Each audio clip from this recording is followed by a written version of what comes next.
নমস্কাৰ, good evening. আশা কৰিছোঁ সকলোৱে ভালে আছা। আজি ভিডিঅ'টো হৈছে very interesting, very informative video'. শেষলৈকে ভিডিঅ'টো চাবা, বেছি দীঘল কৰা নাই ভিডিঅ'টো, চবে চাব পাৰিবা। যিসকল জব এক্সপিৰিয়েঞ্চ, যিসকল জব এপ্লিকাণ্ট, জব বিচাৰি আছা বা জব এপ্লাই কৰিছা অলৰেডি বা চাকৰি কৰি আছা, সকলোৱে জানিব লাগে, ঠিক আছে। গতিকে চাকৰিৰ লগত ৰিলেটেড ভিডিঅ' হয়, জানিবলগীয়া কথা। বহু ল'ৰা ছোৱালীয়ে নাজানে, তো নজনাটো একো ডাঙৰ কথা নহয়।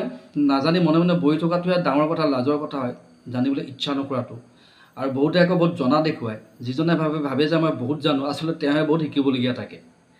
জনা ব্যক্তি সদায় গম পায় যে মই আৰু জানিবলগীয়া আছে, তেওঁ নিজৰ অজ্ঞতাৰ কথা গম পায়, ঠিকে। একেবাৰে নজনাজনে গমেই নাপায় তেওঁ যে আৰু বহুত বস্তু জানিবলগীয়া আছে। তো এষাৰ কথা আছে, ভাগ জানে মে নুকচানে, ভাগ লেনে মে ফাইদাই ফাইদাই। পাৰ্টিচিপেট কৰাত সদায় প্ৰফিট আছে, পাৰ্টিচিপেট নকৰি পলাই যোৱাত সদায় ক্ষতি, সদায় লোকচান, ঠিকে। তো আজিৰ টপিকটো হৈছে CV আৰু ৰিজিউম হয় কি, CV আৰু ৰিজিউমৰ মাজত কিবা পাৰ্থক্য আছে নেকি, যদি আছে তেতিয়াহ'লে কি ডিফাৰেঞ্চ আছে। ডেফিনেটলি ডিফাৰেঞ্চ আছে। আজি আমি ক্লিয়াৰ হ'ম কথাখিনি। তোমাৰ ওচৰত যিখন ৰিজিউম বা CV আছে সেইখন আচলতে প্ৰকৃততে ৰিজিউম হয় নে CV হয়। এতিয়া প্ৰথম কথাটো হৈছে যে CVৰ ফুল ফৰ্ম কি হয়। CVৰ ফুল ফৰ্ম হৈছে কাৰিকুলাম ভিটাই। ই হৈছে এটা লেটিন ৱৰ্ড। আৰু ৰিজিউমৰ অৰ্থ হৈছে চামাৰি, কনচাইজ, শ্বৰ্ট ফৰ্মত দিয়া থাকে। ৰিজিউমখন আহিছে ফ্ৰেঞ্চ ৱৰ্ডৰ পৰা, ই এটা ফ্ৰেঞ্চ ৱৰ্ড হয়।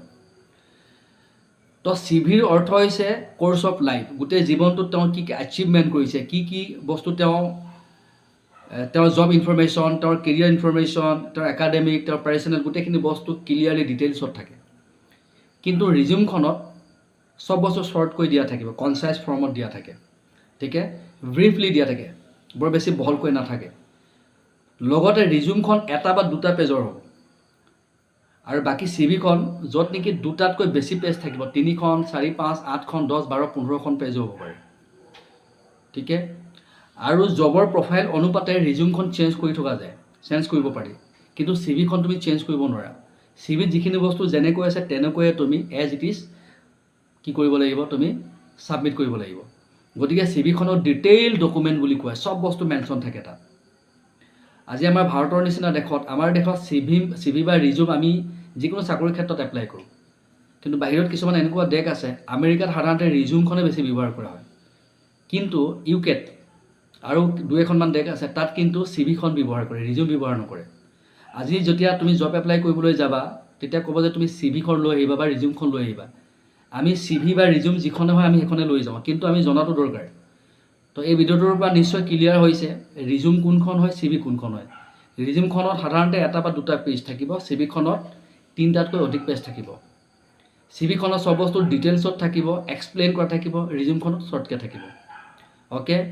ৰিজিউমখন জব অনুপাতে কি হ'ব, তুমি চেঞ্জ হৈ থাকিব, কিন্তু জব প্ৰফাইল অনুপাতে CVখন চেঞ্জ নহয়। ক্লিয়াৰ হ'ল। এতিয়াৰ পৰা গম পালা নিশ্চয় তোমাৰ হাতত থকাখন যিখন ডকুমেণ্টছ আছে সেইখন CV হয় নে ৰিজিউম হয়। Hope you like the